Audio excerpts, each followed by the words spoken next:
Olá, boa noite. Terminou agora a 10ª rodada do Campeonato Brasileiro, um quarto da competição transcorrida aí, e com mudanças significativas na tabela aí. O Inter ainda lidera na classificação, todo mundo vai ver a tabela nos sites, na televisão, tal, nos jornais, mas por pontos perdidos não é ele mais não. O Atlético Mineiro agora é o verdadeiro líder, porque foi o único que ganhou dessa turma de cima aí, um dos únicos. Eu vou falar daqui a pouco o outro que aproveitou também a rodada. E dessa turma que está brigando pelo topo aí, é o único que descansa durante a semana, porque os outros estão envolvidos em Libertadores e Copa do Brasil. O Atlético acabou de ganhar do Bragantino por 2-1, acabou não, ganhou um pouquinho mais cedo, 2-1 no Mineirão, um jogo difícil. O Bragantino, embora seja lanterna da competição, vendeu caro essa derrota. Né? O Atlético fez 1-0 com o Hever aos 28 minutos do primeiro tempo, de cabeça, do gol número 28 desse zagueiro. Ele perde para o seu ex-companheiro de zaga, Leonardo Silva, que tem 36, como mora zagueiro artilheiro da história atleticana, num jogo em que o Sampaoli escalou, que estava suspenso na tribuna, né, num camarote lá, escalou 3 zagueiros e 2 laterais direitos. Vai entender isso aí. Se fosse um técnico brasileiro, a torcida pegava no pé. Como é o nosso Sampaoli aí, né, o simpático careca, e todo mundo releva, porque ele é assim, ele faz isso, já fez isso no Santos outras vezes, nem sempre se dá bem, às vezes se dá mal, mas ele arrisca, não tem medo de apostar, não tem medo de atacar, não tem medo de tentar girar a faca quando crava, ao contrário dos seus colegas brasileiros aí. Aos 3 minutos do segundo tempo, o Alejandro, que foi vendido pelo Atlético ao Bragantino no início do ano, empatou no chute um rebote, uma bola que bateu na trave do Lucas Evangelista, o Everson, que estreava no gol do Atlético também nessa noite. Nem viu onde ela passou, ela sobrou para o Alejandro, ele empurrou, não comemorou em respeito a esse time. Bobagem isso, mas cada um tem o seu jeito, né? O Atlético teve uma chance num pênalti aos 17 minutos, o Keno, que entrou no segundo tempo e deu um vareio no Aderlan, passou todas que ele quis. Mais uma que ele passou foi derrubada pelo Aderlan na área. O Sacha cobrou e o Júlio César defendeu. O Júlio César que voltava a ocupar o gol do time de Bragança Paulista. De tanto insistir, o Atlético chegou a seu gol aos 41. O Keno foi mais uma vez a fundo, cruzou, o Savarino emendou no outro lado, e o Júlio César tirou a bola, mas a bola estava dentro do gol. O árbitro atendeu a sinalização do Bandeira lá e apontou para o meio de campo. A televisão mostrou claramente que a bola entrou meio metro dentro do gol. Galo 2-1, justa vitória, e ele comemorou, porque a turma toda que brigando com ele ali começou a tropeçar.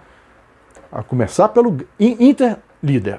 O Inter jogando na Serrinha com o Goiás, com 3 minutos de partida, ficou com um jogador a mais. O Jefferson cometeu uma falta violenta no Marcos Guilherme, que teve que ser substituído, foi parar até no hospital, saiu de ambulância do estádio. Né? O Jefferson foi expulso com 3 minutos. O Inter teve 87, mais os acréscimos, tudo, para poder ganhar um jogo fácil, que seria fácil, se pronunciava fácil. E não conseguiu. Pelo contrário, levou um gol aos 44 do primeiro tempo, um gol do Vinícius, girou na área sozinho ali, pressionou em todo segundo com um homem a mais e não conseguiu. Ainda mantém o primeiro, mas um primeiro que é meio ilusório, porque o Galo tem um jogo a menos do que ele. Um jogo com o Atlético Paranaense que ele está devendo aí. Então o Inter bobeou e feio, e deu um vexame. Porque se jogar com um a mais esse tempo todo e não ganhar, estava 0-0 quando ele sofreu o gol já com um a mais. Então deu vexame. O Flamengo não se pode dizer que tenha dado vexame, mas fez feio. Perdeu do Ceará por 2-0, num jogo em que também era favorito. Né?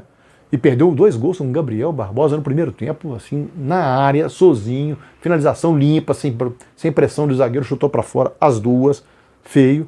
No segundo tempo o Ceará foi para cima, o Luiz Otávio de cabeça aos 4, e o Charles aos 10, escorando um cruzamento da direita, 2-0. E o Flamengo tentou pressionar desordenadamente, o Ceará ainda teve o contra-ataque ali algumas vezes e tal. 2-0 Ceará, uma boa vitória do Vozão. 9º lugar, o Flamengo cai para 5º, né? Vê a turma, a boiada passando aí, né? E a terceira derrota rubro-negra, e a terceira derrota em que ele não faz gol. No ano passado ele fazia gol todo o jogo com o Jorge Jesus. Com o Dominique Torrente não acontece a mesma coisa, o time ficou devendo, a torcida meio preocupada aí, não tem a mesma eficiência, a mesma eficácia do ano passado aí. O Palmeiras foi outro que bobeou na rodada. Outro time brasileiro que enfia a faca e não sabe rodar. Crava a faca e não roda. Dá tempo do adversário ferido ali conseguir se recuperar. E jogando com o Sport no Allianz Parque, empatou por 2-2. Caiu para 6º lugar, o Sport subiu para 14º. Né? Aos 10 minutos, um pênalti no Patrick. Iago Maidana fez 1-0 para o Sport. O jogo já complicava ali. Mas aos 28, uma bobeada do Sander, que recuou sem olhar. O William entrou na frente do goleiro, driblou o goleiro e empatou. O William Bigode. Aos 42, o Zé Rafael fez um golaço de fora da área. Virada do Palmeiras. Pô, no segundo tempo, o Sander ainda foi expulso aos 44. Por uma falta, uma entrada no Wesley, já estava de amarelo, foi expulso. Com um a mais em campo. E vencendo o jogo, era o Palmeiras partir para cima e rodar essa faca. Não foi o que aconteceu. Aos 13 minutos, o Zé Rafael foi expulso. E poucos minutos depois, pouquinhos minutos depois, 19 minutos, uma falha da defesa do Luan, Lucas Mugni, um argentino, que já passou pelo Flamengo, inclusive, empatou 2-2. O Palmeiras foi mais um que bobeou feiamente nessa rodada. Quem não bobeou, e num dos bons jogos aí, viu? Um jogo excelente, que terminou há pouco, o Vasco, jogando no Newton Santos contra o Botafogo, ganhou por 3-2, subiu para quarto lugar, que na verdade, entre aspas, é um terceiro, porque ele também tem um jogo a menos. Ele perdeu menos pontos do que o São Paulo. Então o Vasco, campanha impressionante do time do Ramon Menezes. O Botafogo, que joga bem e não tem resultado, 17º. Jogo muito bom. Thales Magno fez 1-0, faria 1-0 para o Vasco 17 minutos, num chute do Iago Pikachu na trave. A bola sobrou para ele, mas ele havia um impedimento no lance precedente aí. O árbitro atendeu a cena do VAR, anulou, mas aos 34, Ribamar, uma sobra na área, fez 1-0 para o Vasco. Aos 4 minutos do segundo tempo, o Matheus Babi, que bom jogador esse Matheus Babi, esse garoto, vai longe, hein? Pô, vai longe. Aos 4 minutos, chute fora da área, 1-1, e o Botafogo perdeu uma chance de gol, perdeu uma chance atrás da outra. Pressionou o Vasco, a primeira chance grande que teve, única no jogo, aos 25, o Cano, uma sobra de bola na área, 2-1 Vasco. E o Vasco foi para cima tentar rodar essa faca aos 27. Igor Catatal, 3-1. A vitória estava mais ou menos assegurada. Mas não estava totalmente, porque aos 38, uma jogada do Calu, que entrou no segundo tempo, né? O Babi, Matheus Babi, reduziu de novo, 3-2. E ele acertou uma cabeçada na trave aos 48. No rebote, chutou e o Fernando Miguel fez a defesa do jogo e da rodada. Vasco 3-2, Vasco também é um mais um que sobe na rodada aí. Ela começou mais cedo no jogo das 4 horas. O Corinthians, hein? Fluminense 2, Corinthians 1. 2 gols de Nenê. Fluminense 8º, Corinthians 15º, 15º, né? Aos 7 minutos logo de cara, o Nenê caído, ele chutou a bola, prensou na zaga, ele caído chutou. Uma rapidez ali, um centro do Calegari da direita. Aí o Coelho, o Diego Coelho, né, o antigo lateral direito que estava dirigindo o Corinthians interinamente, tirou um volante, Ederson, e colocou o Everaldo tentando abrir mais o time. Mas não adiantou muito não, o Corinthians não jogou muito. O Corinthians teve um gol anulado, bem anulado, do Everaldo a 17. Aos 41, pênalti para o Flu. A bola bateu no braço do Bruno Mendes, ele ergueu o braço, a bola bateu no peito e no braço, estava o braço muito alto, o árbitro marcou pênalti, o Nenê cobrou 2-0. Aos 46 do segundo, o Danilo Barcelos, que estreava na lateral do Fluminense, no lugar do Egídio, foi expulso, acertou o Michel feiamente, o Michel lateral direito, acertou feiamente, deslealmente, foi expulso, e aos 50 o Matheus Vital fez 2-1, reduzindo para o Corinthians, mas mal foi dada a saída, o Fluminense ganhou um jogo, dá uma subidinha para o 8º lugar, um bom resultado para o time do Fluminense. Outro que não se encontra no campeonato é o Grêmio, 12º, que empatou com Fortaleza, 10º.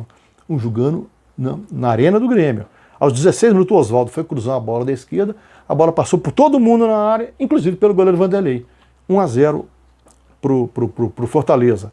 Aos 3 do segundo, o Luiz Fernando, no rebote de defesa do Felipe Alves, no pênalti cobrado pelo Diego Souza, mandou para o fundo das redes. Mas houve invasão na área, o árbitro mandou voltar o pênalti. Diego Souza dessa vez marcou no pênalti e empatou.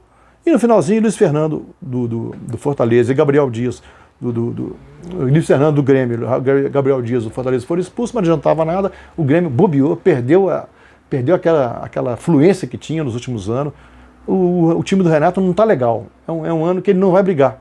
Não está com um cara que vai brigar. Está ficando para trás da tabela, outros estão aproveitando, está ficando muito. Né?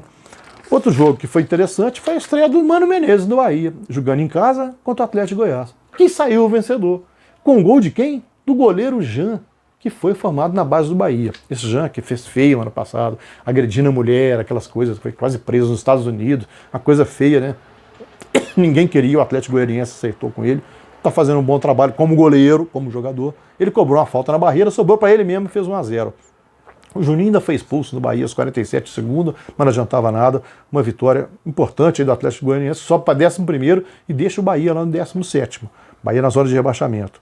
É isso aí, meus amigos. Essa foi a 10ª rodada. Cuidado com o Galo e com o Vasco.